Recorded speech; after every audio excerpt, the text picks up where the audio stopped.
खुदावंद यीशु मसीह के सलामती बख्श नाम में ग्लोरी टू गॉड के जानिब से तमाम नाजरीन को हमारा सलाम कबूल हो।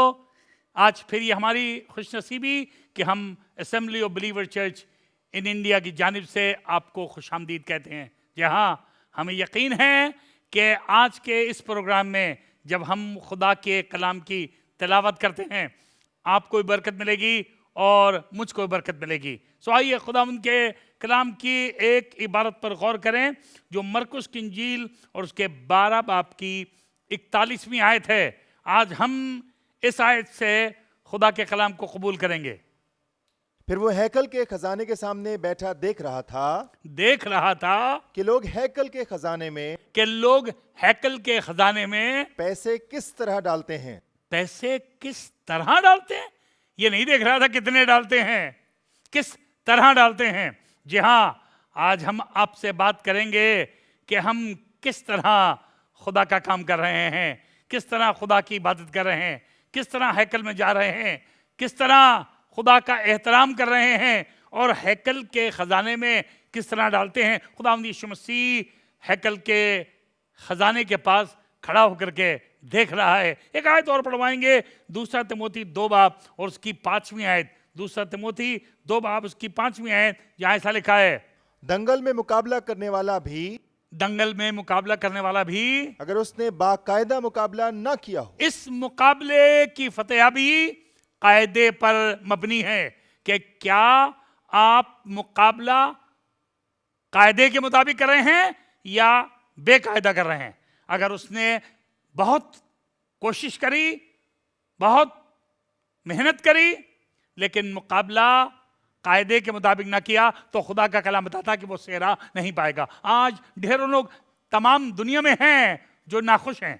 हम इबादत में गए, हम चर्च में गए, हमने खादिम से बात करी, हमने दुआएं करी, हमने कलाम पढ़ा, हमने अच्छे काम किए, हमने पैसे दिए, खजाने में पैसे दिए, पर हमें तो कुछ फायदा नहीं हुआ।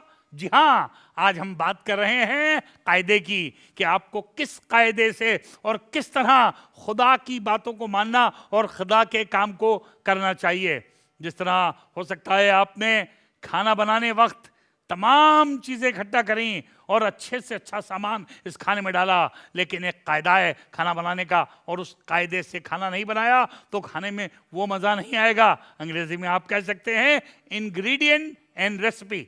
Recipe is more important than ingredients. जी हाँ, हम आपको इल्ज़ाम नहीं दे रहे हैं कि आप चर्च नहीं गए, आपको इल्ज़ाम नहीं दे रहे हैं आपने बाइबल नहीं पढ़ी, आपको इल्ज़ाम नहीं दे रहे हैं आपने गरीबों की मदद नहीं करी, आपको इल्ज़ाम नहीं दे रहे हैं कि आपने अच्छे काम नहीं किए। फिर भी अगर आप कह रहे हैं मुझको कोई फ़ायदा नहीं हुआ, तो वो सेहरा नहीं पाता। कौन? जिसने बाकायदा दंगल में मुकाबला नहीं किया। सो आइए हम कुछ बातों का जिक्र करेंगे। सबसे पहली बात जिसका आज हम जिक्र करने जा रहे हैं, इन दिनों में ये मजमून आपके सामने हम पेश करेंगे और सिलसिलेवार बताएंगे किस काम को किस तरह करना चाहिए। आसमान के खुदा ने हर चीज़ का कायदा ठहराया है। अगर आप कायदे के मुताबिक करेंगे तो सेहरा ज़रूर पाएंगे, बरकत ज़रूर पाएंगे, काबिलियत को हासिल करेंगे और आसमान के खुदा की सताइश करेंगे। जी, आज हम जिक्र कर रहे हैं कि खुदा के घर में किस तरह दाखिल हों या खुदा के घर में इबादत करने किस तरह जाएं। सबसे पहली आयत जो हम पढ़वाना चाहते हैं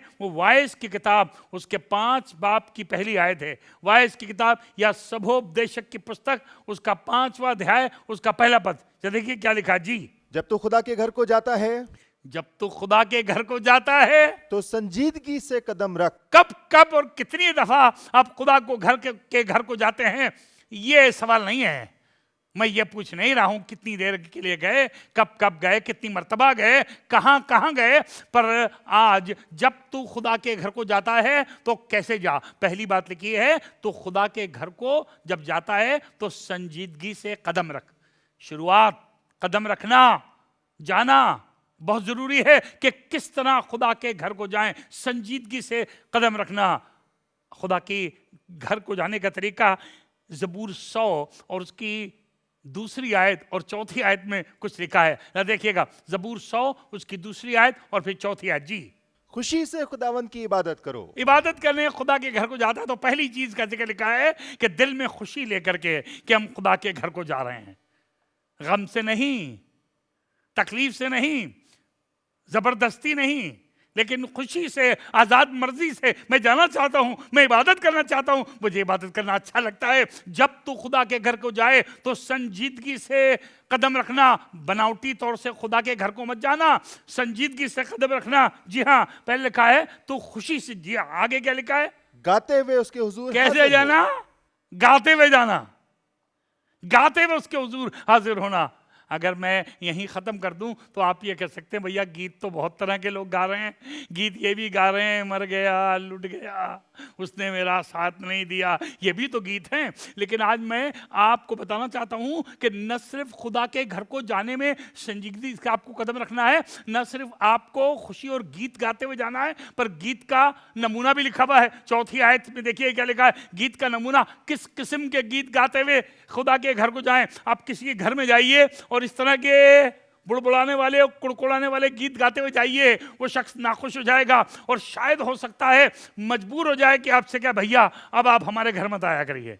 यहाँ जब तो खुदा के घर को जाना तो सिर्फ गीत गाते हुए नहीं, बल्कि गीत लिखे, किस किस्म के गीत गाते जाना। सुनिए, शुक्रगुजारी करते हुए उसके फाटकों में, शुक्रगुजारी करते हुए उसके फाटकों में, और हम करते हुए उसकी बारगाहों में दाखिल जब हो। तुम हमद करना, जब तुम गीत गाना तो हमद के गीत गाना और शुक्रगुजारी के गीत गाना, तारीफ के गीत गाना, बड़ाई के गीत गाना, खुदा से खुशी के साथ, खुदा के घर में संजीदगी के साथ दाखिल होना। सवालात लेके दाखिल ना होना, कुड़कुड़ाते और बुड़बुड़ाते हुए दाखिल ना होना। मुझे नहीं मालूम आप कितने सालों से खुदा की इबादत कर रहे हैं, मुझे नहीं मालूम आप कितनी मर्तबा खुदा के घर में गए, मुझे नहीं मालूम कितनी दफा आपने लोगों को पैसे दिए और गरीबों को खाना खिलवाया और अच्छे काम किए, पर सवाल ये पूछ रहा हूं कि अगर आज खुदावंद यीशु मसीह बैठा आपके खुदा के घर में जाने के तरीके को देख रहा होगा तो क्या उससे खुश हो रहा होगा? वो बैठा देख रहा है कि लोग किस तरह से खुदा के घर को जा रहे हैं, संजीदगी से जा रहे हैं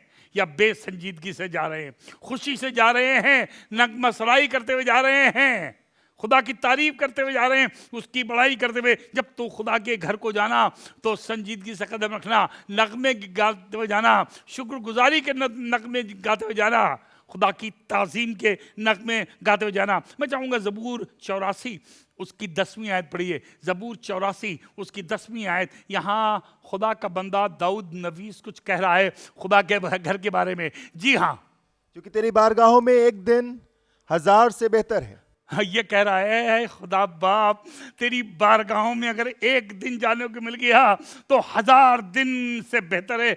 दुनिया के किसी भी बड़ी जगह में 1000 बार जाने से अच्छा है एक बार तेरी बारगाहों में। इसको खुदा की बारगाहों की खूबी मालूम है, इसको मालूम है कि खुदा की बारगाहें कैसी हकीकत रखती हैं इसकी ज़िंदगी में। क्या आपको पता है कि खुदा के बारगाहों का एक दिन और जगहों की, बड़ी जगहों के 1000 दिन से बेहतर है? और आगे ये कह रहा है, सुनिए, मैं अपने खुदा के घर का दरबान होना। मैं जब खुदा के घर में जाऊंगा तो मैं ये ख्याल करके जाऊंगा कि मुझे अगर गेट कीपर या दरबान बना दें, दरवाजे पर खड़ा कर दें। ये ईस्टर्न कल्चर में हिंदुस्तानी नुक्ते निगाह से बड़ी छोटी और नीची चीज़ है। किसी को दरवाजे पे खड़ा कर दिए, किसी से भी कह दिया भैया तुम दरवाजे पे खड़े हो जाओ तो बुरा मान जाता है। आप किसी को भी नौकरी दिलाइए दरबान की, वो बुरा मान जाता है। किसी की लड़की की शादी किसी दरबान से लगाइए वो बुरा मान जाता है, क्योंकि दरबान छोटा आदमी कहलाता है, गरीब आदमी कहलाता है। पर ये खुदा का बंदा कह रहा है कि मैं खुदा के घर का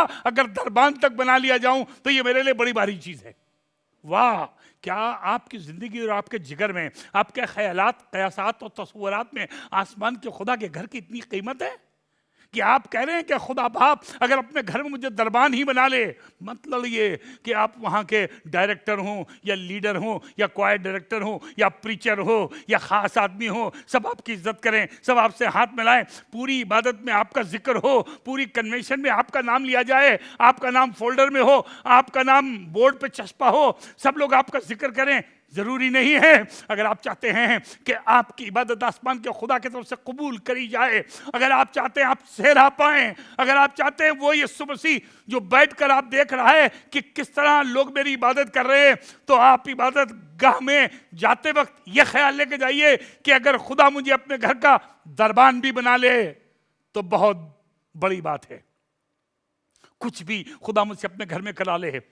पर मैं खुदा के घर जाना चाहता हूँ, मैं खुदा की इबादत करना चाहता हूँ, मैं खुदा के गीत गाना चाहता हूँ, मैं खुदा का बंदा कहलाना चाहता हूँ। मैं चाहता हूँ कि लोग मुझे खुदा का आबिद परस्तार बंदा समझें। मैं चाहूँगा एक और आयत पढ़ें जो आपको 27 ज़बूर की 4 आयत में कुछ खास बातें मरकूम मिलेंगी। जी हाँ, मैंने खुदावन से एक दरख्वास्त की मैंने है। खुदावन से एक दरख्वास्त की। अगर आपको मौका मिल जाए आसमान के खुदा से एक दरख्वास्त करने का, तो ज़रा सोचिए आप क्या मांगेंगे।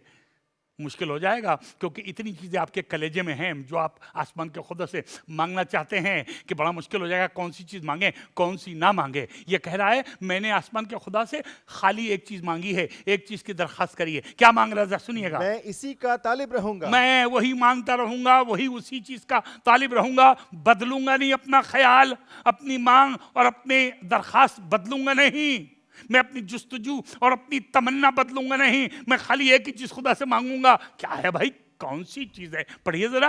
कि मैं उम्र भर खुदावन के घर में रहूं। खुदा के घर में रहना इतनी खास बात है कि कोई दूसरी बात मांगने को तैयार नहीं, सिर्फ एक बात मांग रहा है कि मैं उम्र भर खुदा के घर में रहूं। खुदा के लोगों, तुम्हारे पास बहुत सी तमन्नाएं होंगी, तुम बहुत सी दुआएं कर रहे होगे, तुम्हारे पास बहुत सी दरखास्तें होंगी, पर आज मुझको और आपको ये मालूम होने की जरूरत है कि आसमान का खुदा बैठे देख रहा है कि हमारी क्या तमन्ना है। क्या हम खुदा के घर में जाकर दरबान बनना, उसके घर में नगमे गाना, नगमे गाते उसके घर में जाना, संजीदगी से कदम रखना और खुदावन की खुदाइयत को अव्वल दर्जा देने के दरपई हैं या नहीं? कह रहा है सुनिएगा, मैंने एक बात की दरखास्त की है और उसी का तालिब रहूंगा कि मैं उम्र भर खुदा के घर में रहूं। क्यों? ताकि खुदावन के जमाल को देखूं। कमाल की बात है। ये नहीं कह रहा ताकि मैं वहां बहुत इंपॉर्टेंट शख्स बन जाऊं, ताकि सब लोग मुझे देखें, ताकि मैं खुदा के जमाल को देखूं, सुंदरता को देखूं, खूबसूरती को देखूं। आसमान का खुदा इतना खूबसूरत है और उसमें इतना जमाल है, उसमें इतनी कशिश है, उसमें उतना आसमान है, इतनी बरकत है, इतनी खुशी है, इतनी इकबालमंदी है, इतनी तरक्की है कि ये खुदा का बंदा कह रहा है मैं खुदा के घर में जाकर सिर्फ खुदा को देखना चाहता हूं। वाह! मुझे बताइए, क्या पिछली दफा जब आप इबादत खाने में गए थे, खुदा के घर में गए थे, तो क्या आप खुदा को देखने गए थे या औरों को देखने के लिए गए थे? या किसी शख्स को देखने गए थे, या बिल्डिंग को देखने गए थे, या शैंडलियर को देखने गए थे, या बिल्डिंग की बनावट को देखने गए थे? क्या देखने गए थे? ये पूछा तो खुदावंद यीशु मसीह ने कि तुम बयाबान में क्या देखने गए थे? हम जाते हैं और मुख्तलिफ चीज़ों के लिए, पर क्या आप खुदा के घर में जाते वक्त संजीदगी से कदम रख रहे हैं? क्या आप दिल के इंतहाई हिस्सों से आसमान के खुदा की इबादत करने हैं, खुदा की तमजीद करने, खुदा की बड़ाई करने, खुदा की तारीफ करने और खुदा के जमाल को देखने के लिए, खुदा की खूबसूरती को देखने के लिए कि खुदा कितना हसीन है, खुदा के घर जा रहे हैं? जब आप खुदा के घर भी जाए तो आप ये कहते जाइएगा आज मेरी मुलाकात खुदा से होगी, वो इतना हसीन है और मेरी ख्वाहिश तो यह है कि मैं जिंदगी भर खुदा के घर में ही रहूं, मेरे घर में खुदा का घर बन जाए, मेरे रास्तों में खुदा का घर बन जाए, मेरी रिहाइश ताबद खुदा के घर में हो। क्योंकि खुदावंद यीशु मसीह बैठे आज हमारे दिल की तमन्ना को देख रहे हैं कि हम क्यों खुदा के घर जा रहे हैं, क्या वजह है और किस तरह जा रहे हैं, किस तैयारी से और किस ख्याल से जा रहे हैं खुदा के घर में। मैं चाहूँगा एक आयत और पढ़ दीजिए और वो आपको मिलेगी ज़बूर 52 उसकी 8वीं आयत। ज़बूर 52 और उसकी 8वीं आयत। यहाँ कुछ इस तरह से लिखा है। जी, लेकिन मैं तो खुदा के घर में जैतून के हरे दरख्त की मानिंद हूं। कह रहा है मैं खुदा के घर में जैतून के हरे दरख्त की मानिंद हूं और कुछ नहीं बता रहा अपने आप को। हमने इतनी मर्तबा इतनी जगह पढ़ा है, वहां कहीं जैतून के दरख्त का कोई जिक्र नहीं लिखा है। फिर मैं सोचने लगा खुदा बाप ये तेरा बंदा क्यों ये ख्वाहिश कर रहा है कि मैं खुदा के घर में जैतून के हरे दरख्त की मानिंद हूं। तब मेरा ख्याल पुराने अहदनामे की एक आयत पर गया, यानी खुरूज की किताब के 27 बाब की 20वीं आयत पर। तो वहां ऐसा लिखा हुआ मुझे मिला। जरा सुनिए क्या लिखा है। और तू बनी इसराइल को हुक्म देना, तू बनी इसराइल को हुक्म देना। ये खुदा ने आसमान से कहा था मूसा से कि तू बनी इसराइल को हुक्म देना कि वो तेरे पास कूट कर निकाला हुआ कि वो तेरे पास कूट कर निकाला हुआ जैतून का खालिस तेल जैतून का खालिस यानी प्योर तेल लाएं, रोशनी के लिए लाएं, रोशनी के लिए लाएं, ताकि चिराग हमेशा ताकि जलते रहें। चिराग हमेशा जलता रहे। आसमान के खुदा की मर्जी यह थी कि खुदा के घर में चिराग जलाने के लिए जैतून के हरे दरख्त से तेल निकाला जाए और वो तेल से चिराग जलता रहे। और ये खुदा का बंदा ये दरख्वास्त और ये ख्वाहिश कर रहा है कि खुदा बाप मुझे अपने घर का हरा जैतून बना ले, ताकि मेरे अंदर से जो तेल निकले वो तेरे घर में रोशनी बख्शे। खुदा के लोगों, दूर पास से मेरी आवाज सुनने वालों, गरीब और अमीर, मैं आज ये तमन्ना कर रहा हूं और मैं उम्मीद करता हूं कि तुम भी यही तमन्ना करोगे कि मैं खुदा के घर में जैतून के हरे दरख्त की मानंद हूं। चाहे मैं पिट जाऊं और कुचल जाऊं, मरोड़ा जाऊं, पर मेरे अंदर से एक ऐसा तेल निकले है जो रोशनी के लिए खुदा के घर में इस्तेमाल हो। और जहां कहीं मैं जाऊं मैं वहां रोशनी पैदा करूं, आसमान के खुदा का घर बर्पा करूं और बना दूं। आपकी जिंदगी रोशनी बख्श जिंदगी हो, आपकी बातें रोशनी बख्श बातें हो, आपकी मुसीबत और परेशानी आपको कुचले जाने और निचोड़े जाने से तेल निकले जो खुदा के घर में रोशनी पैदा करे। मैं खुदा के घर में दरबान बनना चाहता हूँ। मैं खुदा के घर में खुदा का मोहताज और खुदा को देखना चाहता हूँ।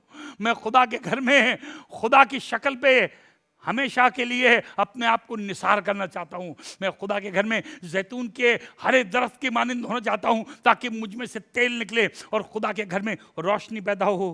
खुदा के घर में मेरे वसीले से लोग बरकत पाएँ, इस दुनिया में मेरे वसीले से लोग बरकत पाएँ।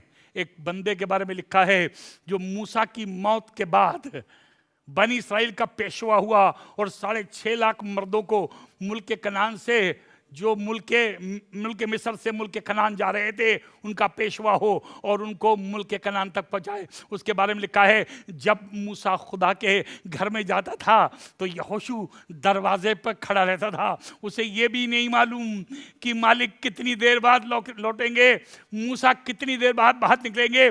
घंटा भर, 2 घंटा, 4 घंटा, 6 घंटा, 8 घंटा, 10 घंटा, सुबह से शाम तक वो दरवाजे पर खड़ा रहता था। तब आगे लिखा है मूसा तो वहां से निकल करके अपने तंबू में चला जाता था, पर यहोशू खुदा के घर के दरवाजे पे खड़ा रहता था।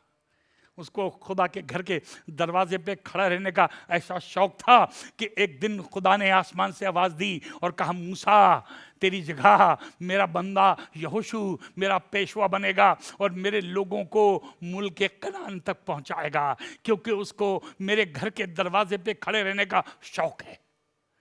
उसको मालूम है कि मेरे घर के दरवाजे पे खड़े रहने की क्या इज्जत है। आसमान का खुदा आपसे मोहब्बत करता है, पर आपके ख्याल देखना मांगता है। आज बैठकर यीशु मसीह देख रहे हैं कि लोग किस तरह मेरे घर को जा रहे हैं, क्यों जा रहे हैं, किस ख्याल से जा रहे हैं।